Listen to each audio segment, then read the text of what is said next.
पंचकूला में बजट परामर्श थीम पर विधायकों के लिए एक ट्रेनिंग सेशन का आयोजन। मुख्यमंत्री हरियाणा मनोहर लाल खट्टर ने पंचकूला में इस कार्यक्रम में की शिरकत। उन्होंने कहा कि बजट तैयार करने से पहले विधायक अपने अपने क्षेत्र में होने वाले कार्यों की सूची सरकार से साझा करें ताकि उनके मांगों और सुझावों को आने वाले बजट सत्र में शामिल किया जा सके। इस अवसर पर विधानसभा अध्यक्ष ज्ञानचंद गुप्ता, उपाध्यक्ष रणवीर गंगवा, संसदीय कार्य मंत्री सहित अन्य मंत्रीगण मौजूद रहे।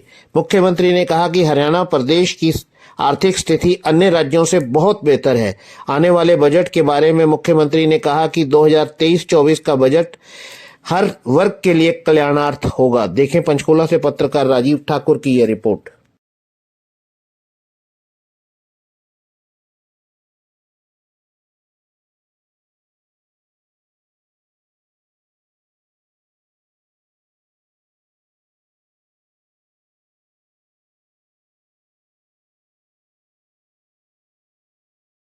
जानकारी दे दें कि आप अपने क्षेत्र में क्या काम कराना चाहते हैं, तो वो संभव हो सकता है। शायद हमारे भी दिमाग में आज तक ये बात नहीं आई। जब हम विधायक थे तब भी हम भी विधानसभा में उस टाइम ही ये बात रखते थे बजट सेशन के दौरान कि मेरे हल्के में ये चीज नहीं है, ये चीज नहीं है, ये चीज नहीं है। तो आज मेरे भी समझ में आज ये बात आई कि अगर हम उसको पहले रखेंगे तब तो बजट की व्यवस्था हो सकेगी। लेकिन जब बजट प्रस्तुति कर दिया तो उसके बाद शायद उसको शामिल करना मुश्किल होगा। तो मैं समझता हूँ इसका हम काफी लाभ अब उठा सकते हैं। और मेरा भी विभाग है, मैं अपने लोगों की और दूसरी है, तो अगर आप मुझे अभी भिजवाओगे तो निश्चित तौर से इनमें से काफी कुछ हम बजट के दौरान रख सकते हैं। माननीय मुख्यमंत्री से निवेदन कर सकते हैं कि ये यहाँ जरूरत है। और सभी विभागों की, मेरे नहीं और भी मंत्रियों के सारों के विभाग हैं कि अभी वो अपने अपने इलाके की जो भी डिमांड है तो वो अगर हम सबको भेज देंगे तो हम निश्चित तौर से माननीय वित्त मंत्री जी को तो सारी की सारी उनसे निवेदन करेंगे कि वो ज्यादा से ज्यादा काम हो सके। तो इसमें और अभी जो हमारे विशेषज्ञ विषय के आए तो हमें इसके बारे में काफी जानकारी देंगे। ज्यादातर जब बजट सेशन में कुछ जो मेंबर हैं वो तो बहुत जानकार होते हैं उसके, लेकिन ज्यादातर को पता नहीं होता कि सारा का सारा सिस्टम क्या है। काफी बड़ी बड़ी पुस्तकें हमें मिल जाती हैं या सीडी मिल जाती है, लेकिन ज्यादातर हम उन्हें देख नहीं सकते हैं, ज्यादातर उसके नॉलेज होती। तो आज जो विशेषज्ञ है कि निश्चित तौर से उसको सरल कर देंगे कुछ हमारे सामने कि हम किस प्रकार से इस सारे प्रबंधन को कर सकते हैं। तो मैं इसके लिए माननीय अध्यक्ष जी का आभार व्यक्त करता हूँ और जो हमारे आज प्रवक्ता हैं जो बात हमारे सामने रखेंगे उनका भी स्वागत करता हूँ। धन्यवाद। कमेटियों के कुछ काम उनको दिए थे ताकि वो विचार विमर्श करके आए और इंडिविजुअल भी अलग अलग से जो सुझाव आए थे उन सुझावों को भी हमने सम्मिलित करने की कोशिश की कि आखिर जनप्रतिनिधि की ओर से जो अपेक्षा की जाती है उसको हम ज्यादा से ज्यादा कैसे उसमें और समाहित कर सकते हैं उसको करने की कोशिश की है। और मैं जहां तक समझता हूं कि हमारे इस बजट के विषय में एक बात जो मुझे ध्यान में आती है, कभी कभी जब बजट प्रस्तुत होता है हमारे विधायक बंधु वहां उस सत्र में अपने अपने क्षेत्र की जो डिमांड्स हैं वो ज्यादा रखना शुरू करते हैं। मेरा सोचना ऐसा है कि उस समय तो बजट प्राय बन चुका होता है, वो डिमांड्स उस समय बजट में एडजस्ट करनी कठिन होती हैं। हाँ, बजट तैयार होने से पहले अगर किसी क्षेत्र की डिमांड आती है उसको उसमें समाहित करना बहुत आसान होता है।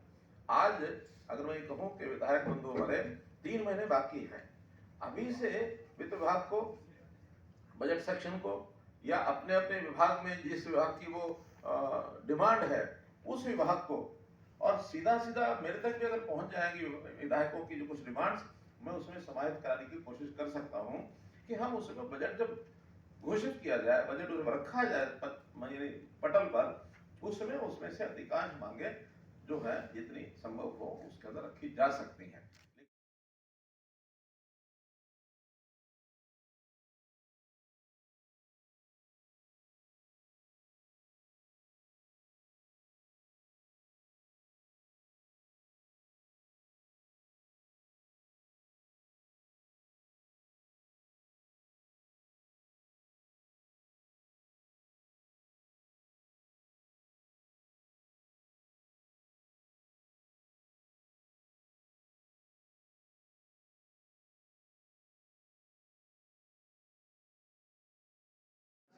बजट प्रस्तुत किया जाता है और बजट में पिछले 2 वर्षों से हम जो भी स्टेक होल्डर्स हैं उनकी परामर्श समितियां भी बनाई गई हैं, उनसे परामर्श करने के लिए कुछ बैठकें भी की जाती रही हैं।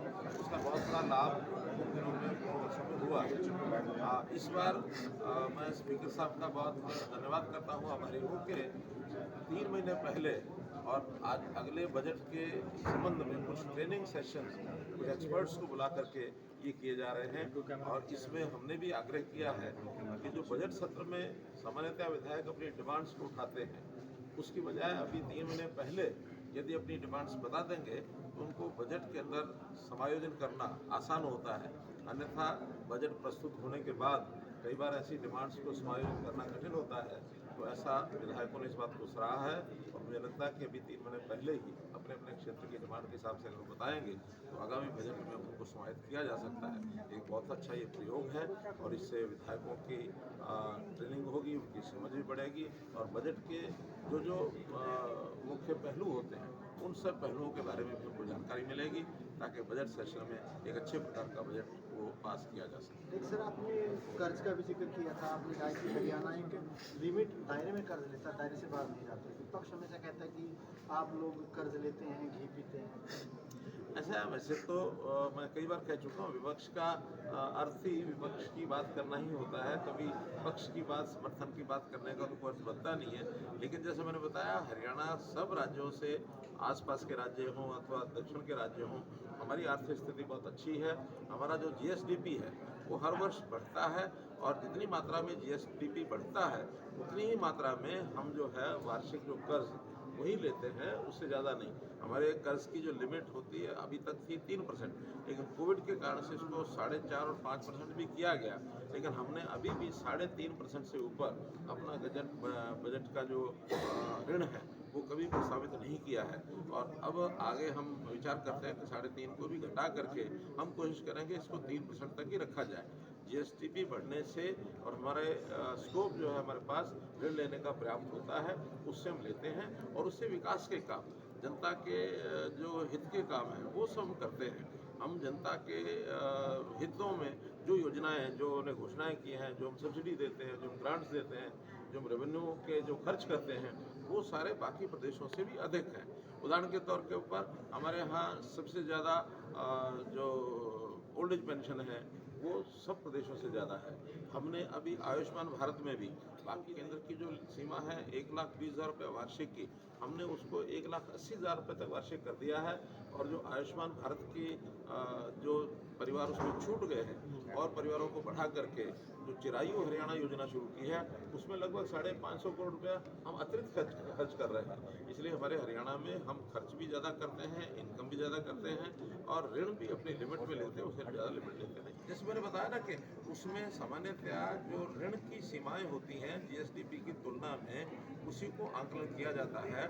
बाकी राज्य तो 4%, 4.5% और कुछ 5% तक पहुँच गए हैं। हमारा इस वर्ष का जो अनुमानित GSDP के तुलना में जो ऋण है 3.52% है, जो अपने आप में बहुत बड़े कंट्रोल में है।